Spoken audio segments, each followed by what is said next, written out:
Ia adalah Soekarno, bukan sekedar presiden, melainkan personifikasi dari kehendak sebuah bangsa. Bukan jalan oleh karena rakyat Indonesia yang 70 miliar ini berjuang mati-matian.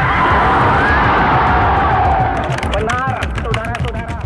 Lahir dengan guntur di suaranya, ia mencetak sejarah dengan kata-kata. Namun, bahkan bagi seorang orator ulung, ada garis yang tidak boleh dilintasi. Ada hukum alam yang tak bisa ditaklukkan. Garis itu bernama Nasakom. Hukum itu adalah hukum besi, revolusi.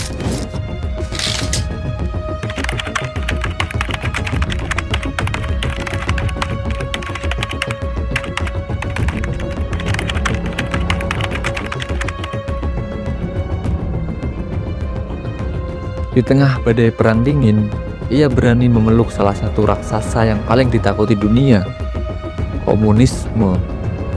Ia melihatnya bukan sebagai ancaman, melainkan sebagai simpul takdir untuk menyatukan kaum nasionalis, agama, dan komunis. Ia yakin hanya dengan tangannya, ketiga kekuatan yang saling meniadakan ini bisa ditahtakan dalam satu harmoni.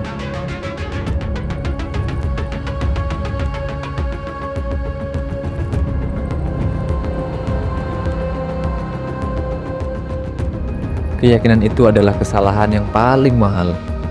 Ia adalah arsitek dari sebuah segitiga kekuasaan, Soekarno, Angkatan Darat, dan PKI, yang menjanjikan stabilitas, namun justru merancang kehancurannya sendiri. Inilah kisah seorang elang yang terbang terlalu tinggi, yang meremehkan hukum gravitasi politik. Kisah tentang 2 kali pelukan yang ia berikan kepada hantu-hantu komunisme, pelukan yang bukan di tahun 1948 dan pelukan yang juga mematikan di tahun 1965.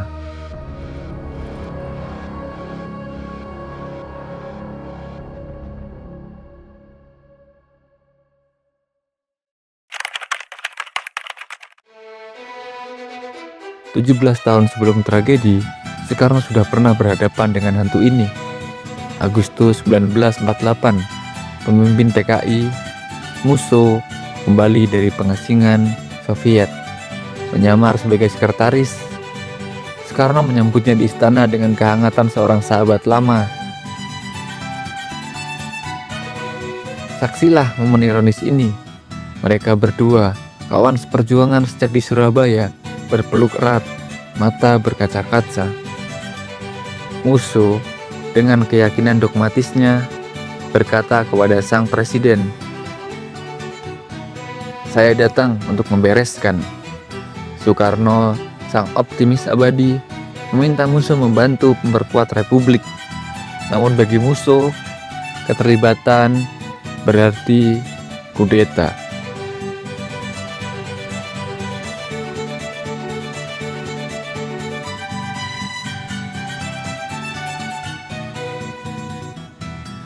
Hanya berselang 37 hari, Musso dan Amir Syarifuddin menyatakan diri. Di tengah keterdesakan revolusi melawan Belanda, Soekarno dipaksa memilih. Ia berdiri di depan mikrofon radio. Suaranya mengandung guntur, memaksa rakyat Indonesia di tengah situasi genting untuk mengambil sikap. Di bawah panji Partai Komunis Indonesia, sebuah pemberontakan meletus. Soekarno menegaskan pilihan, ikut Musso atau tetap bersama Republik. Ini adalah keputusan yang benar. Pemberontakan Madiun ditumpas, PKI hancur. Sebab akibatnya jelas, pemberontakan berdarah dilawan dengan kepemimpinan yang tegas. Musso pun tewas. Namun, trauma 1948 tak membuat Soekarno kapok.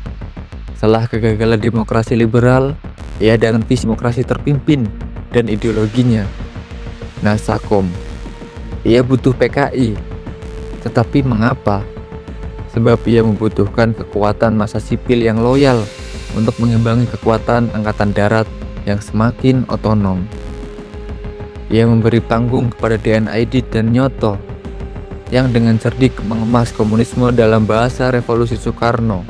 Nyoto bahkan menjadi penulis pidato kesayangannya, memasukkan virus-virus retorika ke dalam urat nadi sang proklamator. Inilah sebab dari akibat fatal. Dengan kata-kata, Soekarno mengebiri kewaspadaan para tokoh agama dan nasionalis. Ia menciptakan sebuah kotak Pandora, segitiga kekuasaan, di mana ia percaya bisa memainkan keseimbangan kekuatan. Ia membiarkan PKI tumbuh menjadi kekuatan komunis non-pemerintah terbesar di dunia, sementara Angkatan Darat merasa terhina dan terancam. Sebuah bom waktu dengan pemicu di tangan sang proklamator.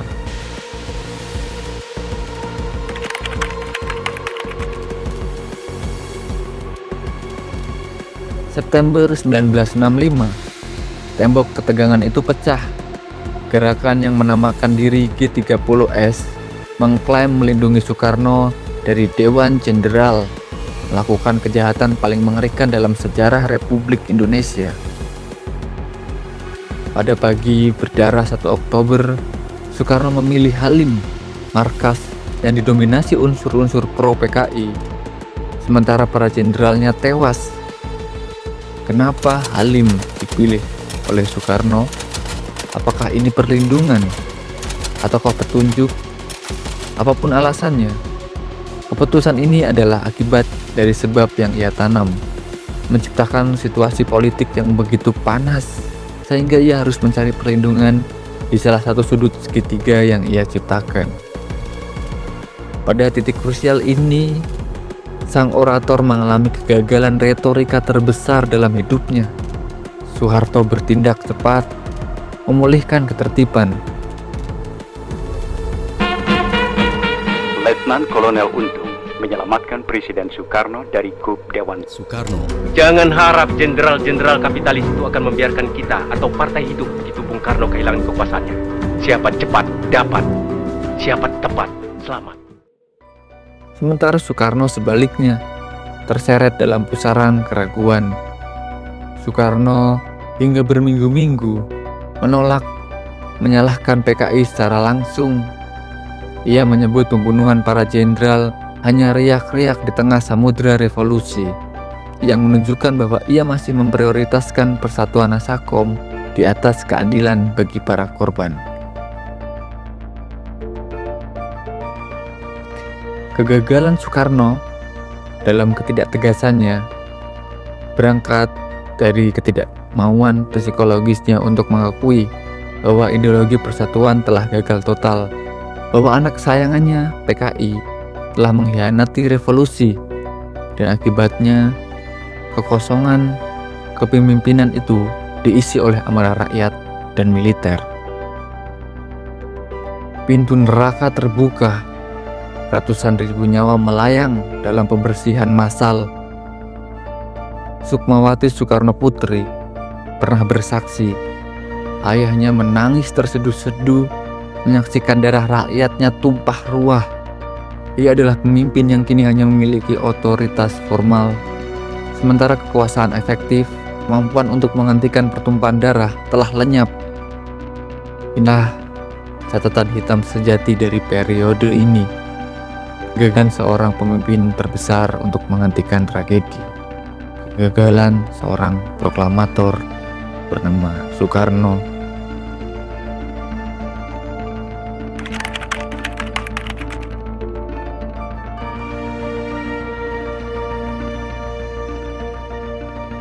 Lima bulan kemudian, panggung tragedi beralih ke Istana Bogor.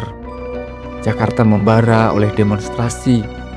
Pada 11 Maret 1966, 3 jenderal yang diutus Soeharto mendatangi Soekarno. Suasana pun mencekam.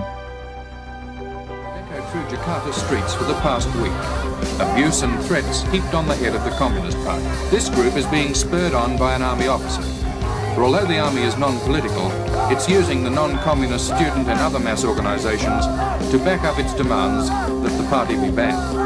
And President Sukarno used the occasion brilliantly as an orator to accuse the neo-colonialist and imperialist countries of making far too much of the incident to split the Indonesian people. Here was the president apparently very much master of the situation. Di luar ada laporan pasukan liar. Soekarno dalam kondisi sakit, tertekan, dan terisolasi. Hingga kemudian akhirnya dia menyerah pada keadaan. Ia menandatangani Super Semar atau Surat Perintah 11 Maret. Soekarno bersikeras itu hanya mandat untuk pemulihan keamanan. Namun Soeharto memaknainya sebagai transfer kekuasaan. Soekarno terlalu percaya diri pada karismanya dan mengabaikan realitas kekuatan militer yang kini memegang kendali. Hingga keesokan harinya, Soeharto menggunakan surat itu untuk membubarkan PKI. Soekarno murka. Ia berteriak, memaki dalam bahasa Belanda. Ia menyadari suratnya telah dimanipulasi, namun ia tak lagi berdaya. Karisma retorikanya telah kehabisan energi. Ia mencabut Super Semar, tetapi surat itu telah menjadi senjata.